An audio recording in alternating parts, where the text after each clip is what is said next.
Hello friends, मैं गणेश आपके अपने चैनल गणेश स्टडी IQ में आपका स्वागत है। टुडे आई विल डिस्कस आज हम डिस्कस करेंगे पीएच मान के बारे में। पीएच मान से एग्ज़ाम में डायरेक्टली क्वेश्चन पूछे जा रहे हैं। ये वीडियो आपके लिए बहुत ही इंपॉर्टेंट हो जाता है एग्ज़ाम पॉइंट ऑफ व्यू से। 25 most important question selected question लिए गए जो एग्ज़ाम में पीएच मान से पूछे जा रहे हैं। इससे बार कुछ नहीं, अगर इस वीडियो को आप पूरा देखते हो तो पीएच मान से जितने भी क्वेश्चन एग्जाम में पूछे जाते हैं या पूछे जा रहे हैं आपको एग्ज़ाम में हेल्प मिलेगी। आइए वीडियो को स्टार्ट करते हैं दोस्तों। पहला क्वेश्चन देखते हैं। पहले तो पीएच मान के बारे में हम कुछ इन्फॉर्मेशन जान लेते हैं। पीएच मान होता क्या है? पीएच मान का full form power of hydrogen होता है। पीएच की अवधारणा सबसे पहले 1909 में कार्लसबर्ग ने दिया था और इसे सबसे पहले प्रस्तुत कौन किया था? सोरेनसन ने प्रस्तुत किया था। और 0 से लेकर 14 तक को मापा जाता है पीएच मान को। 0 से 7 तक को अम्ल कहते हैं और 7 से लेकर 14 तक को क्षारीय कहते हैं और 7 तक जो आता है उसे उदासीन यानी न्यूट्रल कहते हैं दोस्तों। आइए सीधे क्वेश्चन पे चलते हैं। मानव मूत्र का पीएच मान कितना होता है दोस्तों? इसका करेक्ट आंसर क्या होगा दोस्तों? मानव मूत्र का पीएच मान कितना? अगर आपको इसका आंसर पता तो कमेंट करके बताइए। इसका करेक्ट आंसर दोस्तों ए एंड सी दोनों होगा। 4.8 एंड 8.4 दोनों होगा दोस्तों, ए एंड सी। आइए अगला क्वेश्चन देखते हैं दोस्तों। मानव रक्त का पीएच मान कितना होता है दोस्तों? मानव रक्त का पीएच मान कितना होता है? 7.4। बी करेक्ट आंसर होगा दोस्तों इसका। शैम्पू का पीएच मान कितना होता है दोस्तों? शैम्पू का पीएच मान कितना होता है दोस्तों? इसका करेक्ट आंसर ये होगा 7 से लेके 10 तक, यानी 7.0 से लेके 10 तक। आइए अगला क्वेश्चन देखते हैं दोस्तों। मछली का पीएच मान कितना होता है? मछली का पीएच मान दोस्तों ए एंड सी दोनों होगा। ए एंड सी दोनों होगा दोस्तों इसका आंसर। आइए अगला क्वेश्चन देखते हैं दोस्तों। मक्खन का पीएच मान कितना होता है? अगर आपको इसका आंसर पता है तो कमेंट करके बताइए दोस्तों। देखते हैं आप 25 में से कितने क्वेश्चन कर सकते हो पीएच मान के। मक्खन का पीएच मान कितना होगा दोस्तों? ए एंड ए बी यानी डी करेक्ट आंसर है। 6.1 6.4 दोनों होंगे मक्खन के पीएच मान। आइए अगला क्वेश्चन देखते हैं दोस्तों। रोटी का पीएच मान कितना होता है दोस्तों? रोटी का पीएच मान कितना होता है दोस्तों? 5.3 रोटी का पीएच मान होता है। अगला क्वेश्चन देखते हैं। उदासीन घोल का पीएच मान कितना होता है दोस्तों? उदासीन घोल का पीएच मान कितना होता है दोस्तों? Correct answer 7। Correct answer 7 A correct answer होगा दोस्तों। अगला क्वेश्चन देखते हैं। केले का पीएच मान कितना होता है दोस्तों? केले का पीएच मान कितना होता है दोस्तों? केले का पीएच मान कितना होता है दोस्तों? ए बी दोनों करेक्ट आंसर दोस्तों। 4.5 5.2 दोनों करेक्ट आंसर। एग्जाम में इस टाइप से क्वेश्चन पूछ सकता है। 5.2 किसका पीएच मान है? तो केले का दोस्तों। या तो 4.5 पूछ सकता है किसका पीएच मान है? तो केले का दोस्तों। अगला क्वेश्चन देखते हैं दोस्तों। अचार का पीएच मान कितना होता है? अचार का पीएच मान कितना होता है? अचार का पीएच मान कितना होता है दोस्तों? इसका करेक्ट आंसर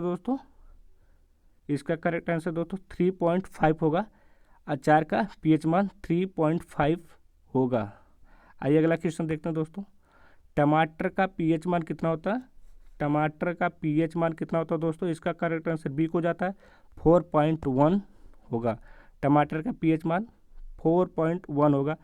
अगला क्वेश्चन देखते हैं दोस्तों। नींबू के रस का पीएच मान कितना होता है? नींबू के रस का पीएच मान कितना होता है दोस्तों? इसका करेक्ट आंसर सी को जाता है। 2.4 नींबू के रस का पीएच मान होता है। अगला क्वेश्चन देखते हैं दोस्तों। नमक का पीएच मान कितना होता है? NaCl कभी कभी पूछ सकता है। NaCl का पीएच मान कितना होता है दोस्तों? NaCl का पीएच मान कितना होता है दोस्तों? यानी नमक का पीएच मान कितना होता है? इसका करेक्ट आंसर एक हो जाता है, यानी 7 होगा दोस्तों नमक का पीएच मान। अगला क्वेश्चन देखते हैं दोस्तों। पेशाब का पीएच मान कितना होता है दोस्तों? पेशाब का पीएच मान कितना होता है दोस्तों? पेशाब का पीएच मान कितना होता है दोस्तों? पेशाब का पीएच मान दोस्तों पेशाब का पीएच मान 4.8 और 8.4 दोनों होंगे दोस्तों करेक्ट आंसर। दोनों 4.8 8.4 पेशाब के पीएच मान है दोस्तों। आइए अगला क्वेश्चन देखते हैं दोस्तों। पसीने का पीएच मान कितना होता है? पसीने का पीएच मान कितना होता है दोस्तों? इसका करेक्ट आंसर कितना होगा? पसीने का पीएच मान कितना होता है दोस्तों? पसीने का पीएच मान, इसका करेक्ट आंसर डी को जाता है दोस्तों। 4.5 पसीने का पीएच मान है दोस्तों। आइए अगला क्वेश्चन देखते हैं दोस्तों। ताजे दूध के पीएच मान कितना होता है? ताजे दूध का पीएच मान कितना होता है?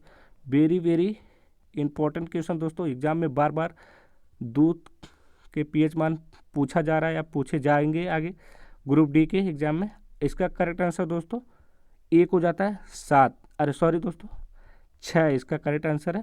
ताजे दूध का पीएच मान 6 इसका करेक्ट आंसर होगा दोस्तों। अगला क्वेश्चन देखते हैं दोस्तों।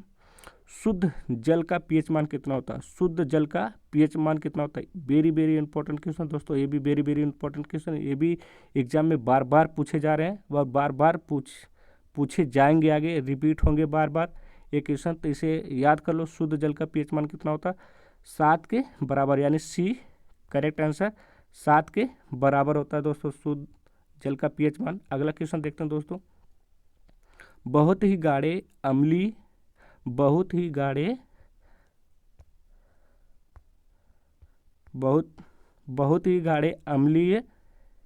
विलयन का पीएच मान कितना होता है?